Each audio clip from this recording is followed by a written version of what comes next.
At present, it seems like everyone's too busy writing comments about how much they hate the new Combiner Wars series that no one's bothered to make an actual video on it. Why the f you lying?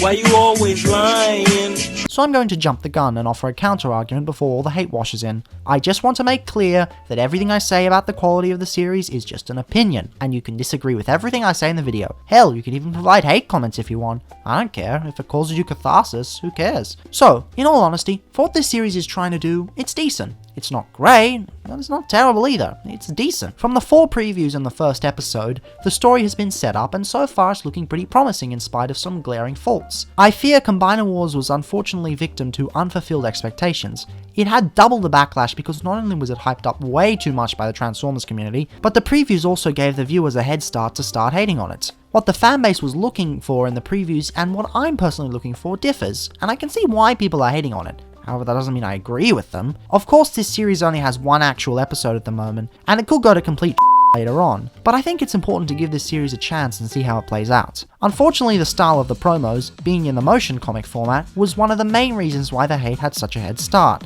It's pretty obvious that not many people like motion comics, however this promo has a lot going for it. Even though Machinima didn't have the budget for people like Peter Cullen and Frank Welker, they did get famous YouTuber John Bailey to do Optimus Prime instead. And if you've been following his channel, you know he's a huge fan of the series and can pull off a decent Optimus Prime voice. Here he is against a true masterpiece. Optimus Prime.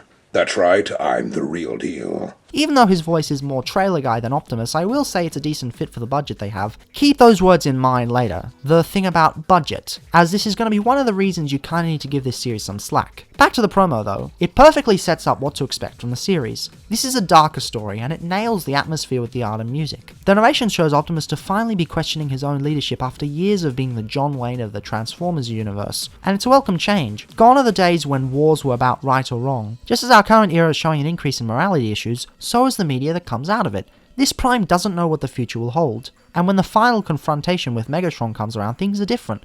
Megatron isn't begging for mercy, he's accepting his defeat. Think back to the 1986 movie. Megatron forcefully pleaded to Optimus, only to get the other hand thanks to this moron. Although, to be fair, Rodimus's idiocy leading to Optimus's death is much better than the alternative. I'm gonna be sick! Oh god! What do they do to stop? Optimus also acts differently as well. We don't know if he's going to spare Megatron or not. Instead, all we see him do is raise the gun and it cuts to black before foreshadowing the opening scene of episode 1. This is important because this isn't the G1 we know and love. While it can sort of be seen as a sequel to G1, the moral high ground has completely collapsed in this and there's an air of uncertainty. Keeping this in mind, Starscream's promo also has an air of uncertainty. He's finally gotten what he wanted in life, but now he has to come to terms with his newfound power. People actually depend on him, and this flight that he takes to reminisce cannot last forever. Although there's not much to talk about in this one, as it can be summarized in the 2 sentences, Starscream's gotten his wish. Now he's a complacent bureaucrat. It does make a lot more sense later on. I want you to note that Optimus Prime and Starscream are offering very different perspectives on the new age of Cybertron. Optimus Prime has no idea what's going to happen, despite his experience, while Starscream remains cautiously optimistic about the future. He places his faith in Rodimus Prime and the noble Mistress of Flame. Yeah, noble. We'll get back to that. Before I move on to Victorion's trail, I just want to tell everyone to stop complaining about his voice! They're going for a balance between Prime and G1 counterparts, 2 of the best representations outside the Unicron trilogy. Well, they're still kind of better in my opinion, but I digress. Stop being such a G1 and accept that these characters are going to be different than what you're used to, which is better than the same thing they're doing every damn time. Victorion's promo is definitely the weakest of the 3, both in premise and animation. All she does is really ramble on about how she's the chosen one, and if you really want to point fingers at who's a Mary Sue, yeah, she's the one to go to. However, when comparing them to the last 2, you realize that she's very naive. She's going on about how she'll save the world and she's the chosen one, when Optimus Prime and Starscream have clearly shown that this world isn't perfect, and that the war going on is far from over. Comics aside, Victorion is a very new entity and she's not accustomed to how the world works. So of course she's like an idealistic child. I mean, she's the chosen one, right?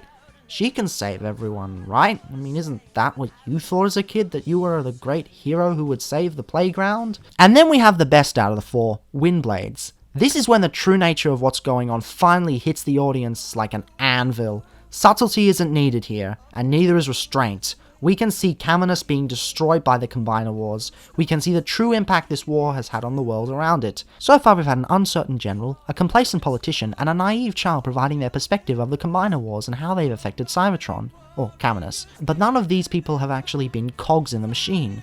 They're fairly detached, even Optimus, who has the most experience. He's uncertain about how the future will turn out. Windblade, on the other hand, places us right in the heart of the Maelstrom, showing firsthand what the Combiners have done to her. She takes the role of IDWRC in a sense, a person who's lost everything and has gone mad with revenge. For people calling her a Mary Sue, she's definitely not in this series. What a lot of people overlook when analysing works of fiction is that flaws aren't always physical. Just because someone is able to one-hit KO someone does not mean they have no flaws. Windblade's flaws are psychological, and she is in no way taking the moral high ground. The war has made her bitter and misguided. And Optimus knows this, he even said it in the official trailer Machinima released afterwards. What you are doing here will just start another war. Of course, after this, we see Optimus Prime, Windblade, and Megatron going off into the distance, so mixed messages, I guess, but hey, could be a flashback. My point is, this promo sets up the final piece in the puzzle that is the Combiner Wars prologue. We now know that this war doesn't have clear heroes. As cheesy as the text was, the trailer was right.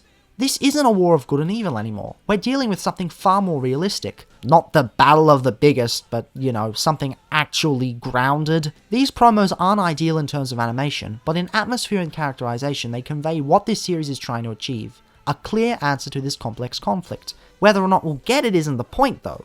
It's how we'll get there that will determine whether this is a good series or not. Now I want to bring back that point I mentioned earlier, the budget one. Going into the first episode, you'll notice the animation is less than stellar. What I don't get is how people didn't understand it was going to be like this. I mean, it was blatantly obvious from what I could tell. It's not like they're going to put in as much money into this as Transformers Prime or the Movieverse. If they really wanted to give us a stunning visual treat, they'd have gone to Trigger or Ufotable or somewhere in Japan.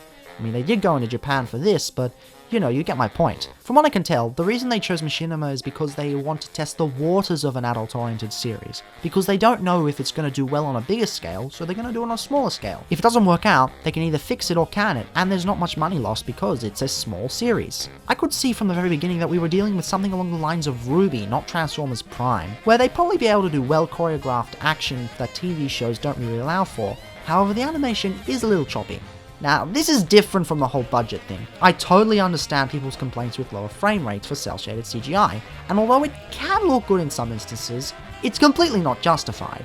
As an animator myself, even though I haven't really done much animating, I have done a course, sending it off to a render farm doesn't cost much money, and it doesn't actually take as much time either.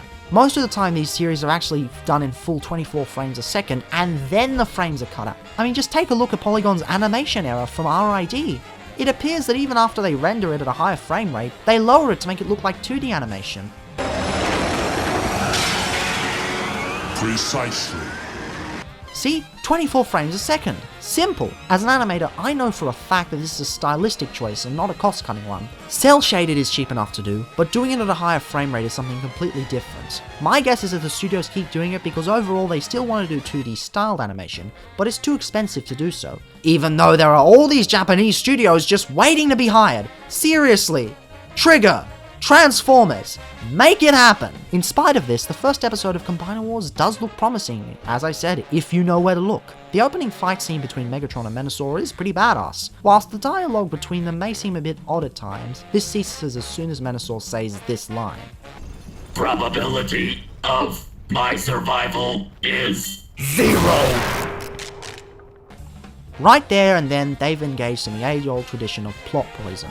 This is a very risky move, and it can either make or break a series. But the fact that they're doing this in the first place shows that this isn't a throwaway project, even if Hasbro is treating it as such. The voice acting, outside Menasor's odd auto-tuning and Windblade's strange dip in quality, seems decent as well for the budget they had.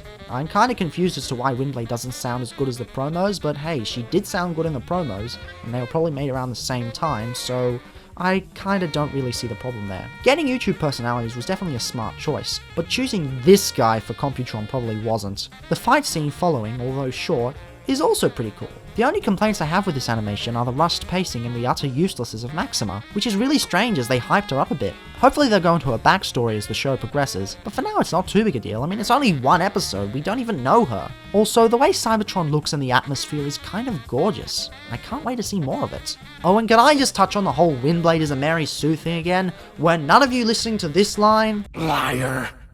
What? You said for Caminus and Maxima. We both know that's not true. You're just a killer, like me. Kinda dumb, but it clearly points out that she's not perfect. She's completely broken by this war, so I'd appreciate if you'd stop calling her one of the Mary Sue's, you bloody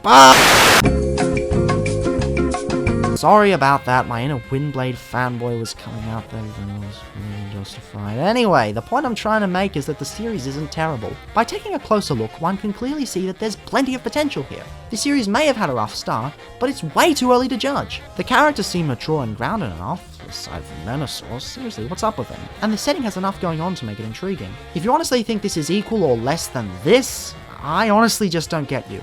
However, as I said earlier, this is just an opinion. Whilst the cell shading and frame rate stuff is a fact, and you can argue that, but that is true. The rest is merely analysis and speculation. If you want to call me a casual or a weeb for listing anime examples or a face, go ahead. I won't judge. I won't reply, but I won't judge either. However, if you want to be civil in your comments and provide a counter-argument, then I'll be happy to respond. All I ask is that you at least give this series a chance. It has promise, it has character, it has context, it has effort. Think about all the crap we have to put up with in kids' television and anime nowadays. This is not the worst thing to happen to Transformers series, and I guarantee you, there's a darker side of the fandom if you know where to look.